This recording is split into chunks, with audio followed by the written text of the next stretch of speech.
Sa masiglang lungsod ng New York noong taong 1878, isang pambihirang sanggol ang isinilang sa mundong ito.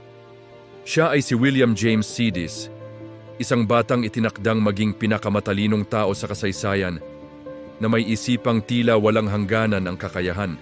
Sa murang edad na 18 buwan habang ang ibang bata ay naglalaro pa lamang, si William ay bihasa na sa pagbabasa ng pahayagan.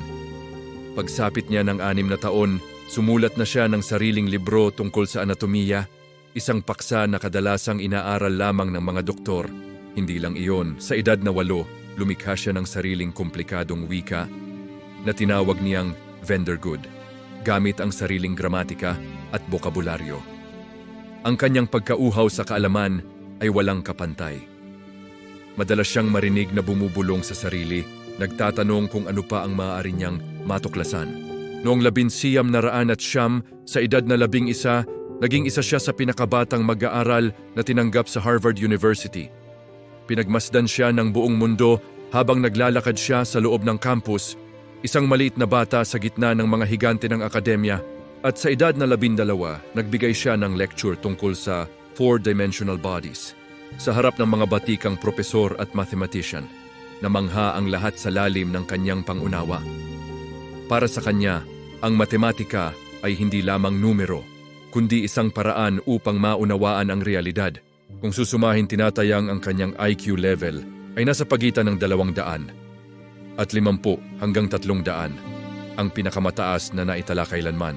Kumpara kina Albert Einstein at Isaac Newton, si William ay nasa ibang antas. Ngunit ang regalong ito ay naging isang mabigat na pasanin. Habang lumilipas ang panahon, mas ninais ni William ang katahimikan. Ayaw niya sa atensyon ng media na palaging nakabantay sa bawat kilos niya.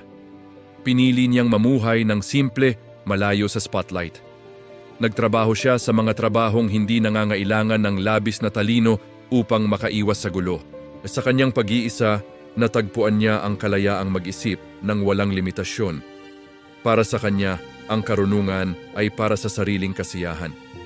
Sinasabing, kaya niyang magsalita ng mahigit 40 iba't ibang wika, isang patunay na ang kanyang isip ay hindi kailanman tumitigil sa pag-unlad. Ang buhay ni William James Sidis ay nagpapaalala sa atin na ang tunay na tagumpay ay hindi laging nasusukat sa mga titulong hawak mo. Ito ay nasa isipan at puso na patuloy na naghahanap ng sagot sa mga misteryo ng mundo, kahit na walang nakakakita, kung minsan ang pinakamalaking liwanag ay tahimik na nagniningning sa dilim. Nagbibigay ng inspirasyon sa mga susunod na henerasyon ng mga nag-iisip. Ang kanyang kwento ay isang pagkilala sa pambihirang potensyal ng tao. Huwag hayaang limitahan ng mundo ang iyong kakayahang matuto. Hanggang sa muli, salamat sa panonood. Huwag kalimutang i-like, mag-comment at mag-subscribe para sa mas marami pang inspirasyonal na kwento ng ating kasaysayan.